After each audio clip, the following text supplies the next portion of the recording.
Hi, it's Zoe, and we have a very special guest, and who I have known for a long time. I think I was thinking about this. It must be about 17 years, and his name is Jason Irving. He's a very special dude in my world. He has been my special advisor, healer, spiritual advisor, and friend for all this time. I first met Jason when he was venturing into the healing arts. He was in IT, and then he was becoming a massage therapist. So I went to him for a massage. And Jason has been a learner and a seeker and a very open and receptive person. And he started exploring different modalities of healing. And he's been kind of my secret insider to breakthroughs that I've had in my personal world over so many different things, through my cancer journey, through my business journey, through my professional journey. And I really turn to him for a lot of insider's advice. I don't understand a lot, or all, I should say, of what he does or how it works.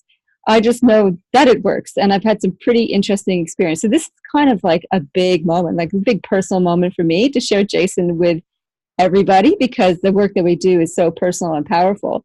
And he's starting to grow his business and take his breakthrough practice to a completely new level. And I think more people need to know about his work. So from healing practitioner to breakthrough specialist, I'm welcoming Jason Irving from Jason Irving Academy. Welcome, Jace. Hey, thanks, Zoe. And that's a great introduction. It's embarrassing for me. I'm not used to actually having people having the spotlight on me. I rather direct it the other way, but here we go. Yeah, so it's a bit, it's an exposure moment for both of us, which is really cool. And so probably the first thing I want to point out to everybody, this, if you're listening on the podcast, you won't be able to see this, but behind Jason are these spectacular paintings of geometric images. Can you just talk to those a little bit? Because otherwise people can be extremely distracted by these beautiful images. So tell us what they are and how they work with you. Okay. Yeah, look, the imagery that I use, the work that I do, I have lots and lots of artwork. Maybe I'll show a little bit more of it. Yeah, it's beautiful. Let me just jump around my rooms. So this is the one that I use. This is the breakthrough, this image here, this particular in the bottom left. The blue pyramid. The blue pyramid called an octahedron. And yeah, lots of ones all over the place. And, I use these. The work that I do is based on sacred geometry. So when I started working as a therapist, I did this course on sacred geometry in 2003. And it really... Oh, lost your mic. Hang on. Yeah. Lost your sound there a little bit. Yes. There you go. That's better. Yeah. Okay. So when I started working with people, I started... Still got this funny sound. Is that on your side or mine? I think it's fixed. It was going in and out, but I think it's good now. Okay, cool. Yeah, so I started spinning all this sacred geometry in my intention when I was working with people, and they would just switch on a dime, and I really didn't know what I was doing half the time. I just worked it out myself. So what I started doing is creating, I must have about 300 or 400 different techniques that I use. So that's why, Zoe, you probably half the time you're going, I don't know what the hell he's done, but it's worked. And some of the time, as I've learned to share and teach it, it's been that time where I've actually learned to explain exactly what it is that I do when I'm working, because it is quite unique. All the techniques that I'm going to unearth haven't been explained before. I've looked for them in books, and they're not. No one does the work that I do and the way that I do it. So I decided to pick one of my shapes, and the easiest one to use is the octahedron, which is the one that breaks people through and gets them to see what they're doing in their subconscious, so they can actually be aware of what they're doing rather than the surface stuff. So when we're living our life, we're quite often running our surface. This is happening our day to day, and our subconscious is actually what is ruling us. So what my job is to do is to get people to become aware of what the subconscious does, to break the gates of that area, so then you can actually really clearly see what's really happening in your life and why you're creating the life that you are. Does that make sense? Yeah, for me, it's sacred geometry meets psychology in some ways, because from a classics, I don't know if this is going to be correct terminology either, but what I understand is that the subconscious controls 95% of our actions. Yes. I read, and that's pretty amazing, because we think we're steering the ship, but there's all this stuff under the surface that is it's actually driving patterns of behavior. When you think about it, it makes total sense, because we know that we have these goals, say, for example, whatever they might be: build a business, meet a partner, lose some weight, classic 3 major goals. And then we find ourselves self-sabotaging all the time. It's like, I really want this, and then I keep doing this. Yeah. How does that even work? So this is the kind of work that you're talking about, is like getting underneath the surface, which is in the bottom half of the octahedron, or bottom half of the diamond, so that you can get rid of that stuff, flush it out. That's how we do? You flush it out? Tell us a little bit about that. This is a complete difference. This is what is my biggest bugbear, and the way that I work is really unique, is because what everyone is trying to do in helping people is they're trying to fix the very thing that they found. So the moment that we find a thing in the subconscious, everyone goes, NLP does this, Psych K, kinesiology does this. They find the thing and they say, okay, we found this thing. They call it a problem. And so what I do is something completely different. I find the thing that's what everyone calls broken, and I just treat it like it's perfect. So let's say you, Zoe, have an issue with unworthiness around money, for example, let's say. So what we would do there is we just say, I have an issue with unworthiness, and breathe into that feeling and that sense of what that is. And then you'd be able to find out where that is actually coming from. And the goal, the way that I work, is to be enamored and connected with the subconscious program, because it's just a loop. The moment you beat it up and say, I need to fix it, it actually turns online and gets worse. Oh, you put more attention on it, and it goes, it's digging its heels in and saying, yo, don't make me wrong. I'm going to stick this thing out. Yeah, I'm going to really stick it in your eye now and say, right, you're going to have a look at this more closely. So I know one of my subconscious programs, I always wanted to be, have peace. So every time I'd say, I really just need some peace right now, I'd be passionately wanting it, I would create a hailstorm, a thunderstorm everywhere around me, because in my subconscious, I wasn't obviously allowed to have peace. So I actually did this instead. It's okay for me to have thunderstorm and fire burning when I'm after peace, and then peace would arrive. You mean metaphorically, not literally? Metaphorically. So imagine like hailstorms and fires. I'm like, well, that's pretty amazing creativity. No, it'd be metaphorically. It'd be a mess. Everything would be a mess the moment I would want something that my subconscious would say, okay, if you want this, you're going to have to deal with this first. Right. Okay. So I think that's a good example. What are some other like gritty things that people come to that come up in this scenario? Do they start with something they want, or do they start with something they don't want, or both? Usually they're focusing with something that's really stressing them at the time. So it could be, someone came to see me today, and she came in just for an interview, so today morning interview, and, she'd heard about me. Someone told her a big fat lie. I was great, told her I was awesome. And she sat down and she looked at me, and she was, dealing with a whole lot of stress. And I looked at her and I said, you're really sad right now, aren't you? And you don't like it, right? And she started to cry, tears pouring down her face. And I looked at her and I said, it's really okay to be sad right now.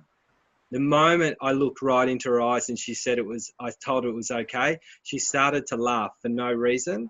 She switched out of it like that, like a tap turning on and off, and she was completely happy, and she did not know how I did what I did.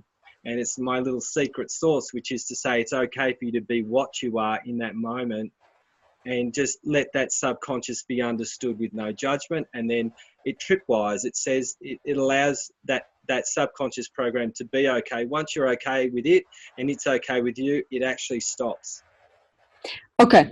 So let's, can we go to a demo of how you use the octahedron? Like you draw the shape all the time. And in the sessions that I've done with you, it's like, let's work this through with the octahedron. Let's, can we do that? Yeah, sure. Let me turn this around. I've got my whiteboard here. Hang on a sec.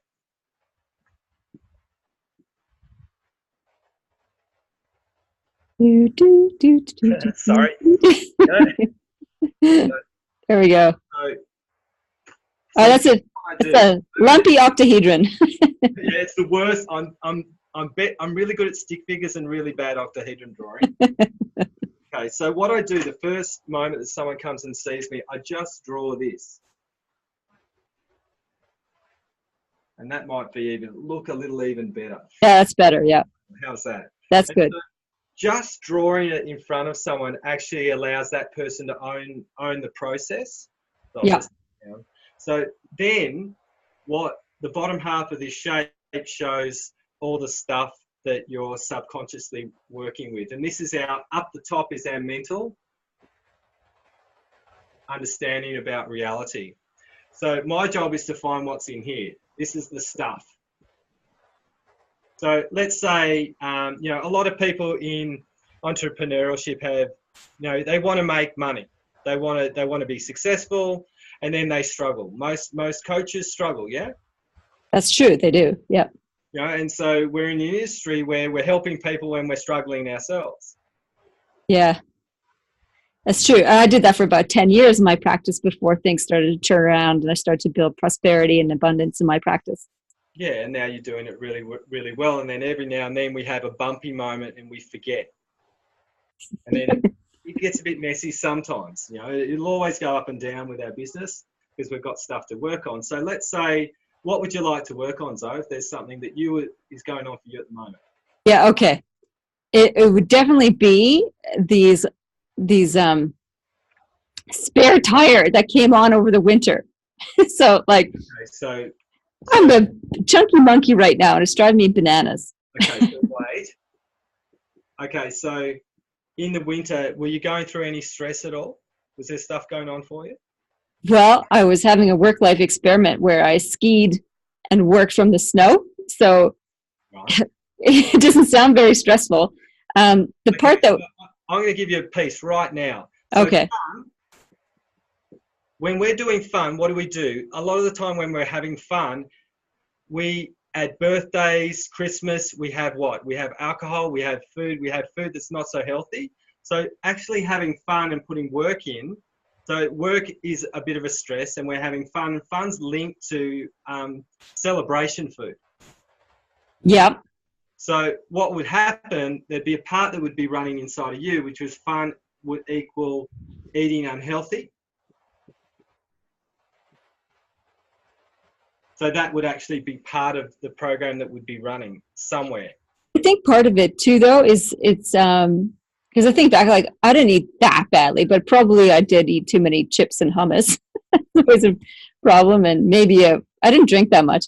I think it's actually the stressy part was not being able to build my business while having a month off. So I think some of this narrative is around guilt around actually having time off, or some sort of weird belief that if I have time off, my business will collapse. And lo and behold, I did struggle with that, and that created stress, and that created not being able to rest. And I think not being able to rest did not help the body recovering, did not help it like I was exercising every day. Perfect. So what you've got here, so you've just told me time off creates stress. Yeah, which is nuts. So what that means, and I know a lot of people do this, I'm really bad with spelling, so there's the R that's missing.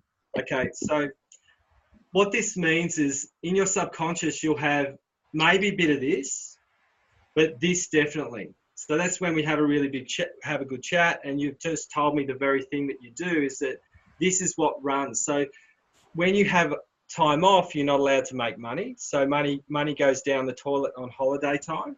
So you're having time off, you're creating stress. So what would happen with your body is your body would be running cortisol as a subconscious program and actually holding onto your water table, not processing your food properly. Yeah. Okay. And it'd be really, really simple. So this is what you do. And so what we do is naturally go, okay, time off creates stress. Now, I need to make sure that when I have time off, it's going to be stress-free. But the subconscious doesn't play that game because we've got guilt running. You've just told me you've got guilt running. When you're off work, you're guilty. Yep. So the body's actually got a couple of programs that run in here that are going to create major problems with your health. health will go down. So what we do in the beginning, especially when I'm starting with people with a breakthrough, so anyone who would be listening to this now, we usually want to have, say, we would find this thing, time off creates stress, and we want time off creates relaxation, right? Yeah, I'd rather have that, thanks. Yeah, we all want that, right? So this is our idea that we want, right? Now, the moment we want time off creates relaxation, we put that in, it actually puts this up on steroids. It pushes this program and says, well, what are you going to do about it? Because the subconscious is so much stronger than the mind. It will win every single time. So the goal around this is to actually say, using this shape is saying time off creates stress and guilt, and that's okay. So you're honoring the subconscious and you're saying, this is what I know you do.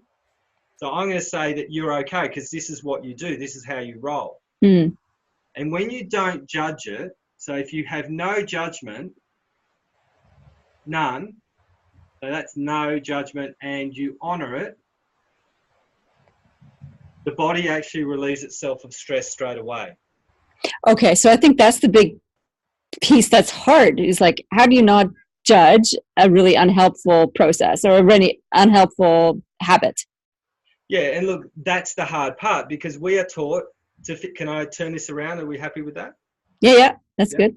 Okay, so we're taught to judge the very thing that's inside of us. You know, our little head loops, the things that we think about that we don't want anyone to know. Mm. And we judge them and we don't want anyone to know. And the gift of doing this is it takes a little bit of time, because once we start to learn to understand what the subconscious does, because it's just a loop. So what you have to do, see this big brain of yours, you've actually got to take it over to the side and understand you're talking to a program. You're not actually talking, you're not talking to the mind, you're talking to a program that only knows, it's limited in its knowledge. It's only a program that says, when I have time off, I create stress and guilt.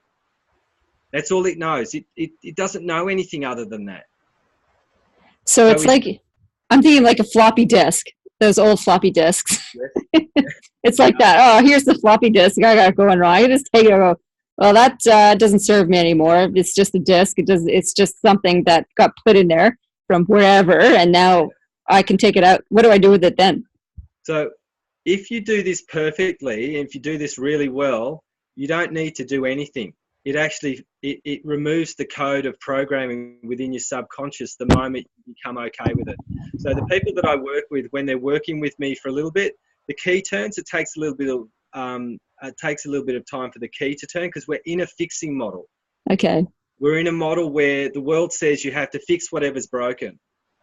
So I'm doing something the complete opposite, which is be okay with what's there and stop calling it broken, because if something is broken, there's always going to be something to fix.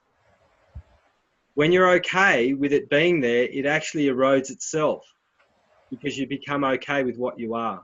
Mm. You know, all of us have limitations, all of us, including me. I'm really forgetful. That's one of my limitations. I had an amazing Jason day last week. And so what we do around this is that all we need to do is just let our limitations be okay, and they become strengths, because there's something that comes out of our limitations. I spoke to you about this, Zoe. You know, you care so much about your clients, yes? That's true, yes. Right, so we worked with this ages ago, you had this absolute deep care that you didn't want to make any mistakes for them, you wanted them to win. Yep. And that was creating stress in your body. Yep. So the key was to go, it's okay if they don't win. So then you wouldn't be putting all the stress on your shoulders and be burdened by their wins or losses. And then you could find that you would do a far better job when you were not stressed, right? Absolutely, because it doesn't serve them to have me stressed out about what's happening for them. exactly. The subconscious was playing out. It was playing out, Mm. I want them to win, and I've got a real want for them to win, and it was playing out in your subconscious. So we just played that subconscious game and let it be okay that it didn't matter whether they won or they failed. It's funny, that's gone now for me. It's like, Yeah, well, I hardly remember that one. yeah, and we sorted it out in a moment, and Yeah. and that's how this process actually works. It solves itself. So people turn around, and quite often this is what blows me away. Once the key turns, 1 week happens and I've seen them, and the next week they've gone, it's all better now. What's happened? I'm confused. One of the funniest ones that we did together, I remember this so clearly, it was around judgment. I came and I said, I find that I'm judging people and I really don't like myself when I judge people. And we did the same process. We unpacked it a little bit, and then just accepting it. I think you had me do an affirmation. It was something like, it feels good to judge people. And Yeah. you said, I just burst out.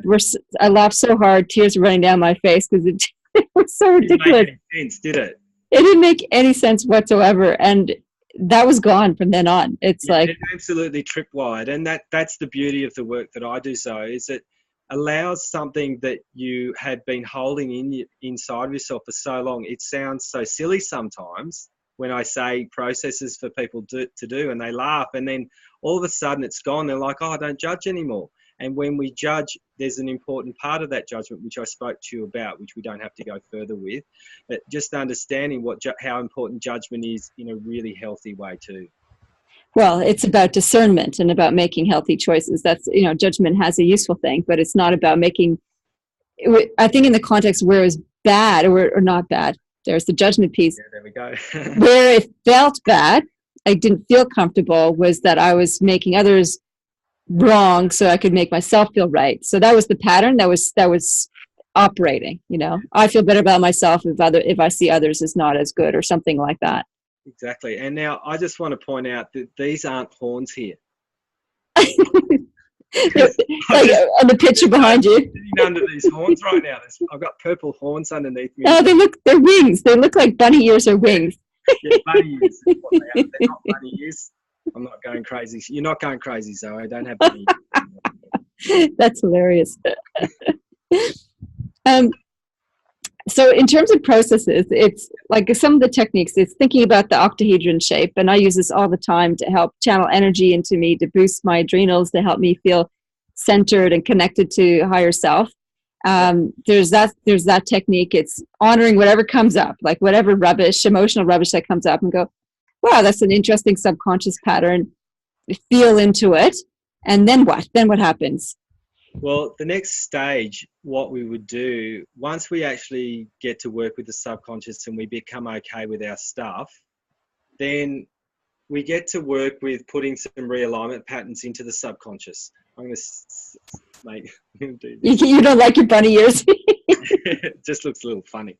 Okay, so what we do is we put a realignment statement into the process. So then we can, once we are okay with our subconscious, it will keep running, and then we've got the opportunity to run something over the top of it with what we do want. Okay, and so an example of this would be, let's turn this around again. Okay, so an example of this would be to have that statement that says, I want time off that creates relaxation to be my program that I want to have. So what we would do here, which is a little bit different. So what I see a lot of processors do is they say, okay, I look at this like an ice cream moment. Do you like that one? I don't know. Tell me about it. Okay, so if we're not ready to shake this off and we're still judging time off creates stress and guilt, yeah. The ice cream moment is when you come in and you say, okay, time off creates relaxation. It lasts for a little while, but it's like ice cream that melts in the sun. So imagine what the ice cream does. It melts in the sun, and then all of a sudden it starts to disappear, and then all of a sudden your stuff's back. Okay. So the goal to work with this is to look at your stuff and say, time off creates stress and guilt, and be okay with that while you're implementing time off creates relaxation.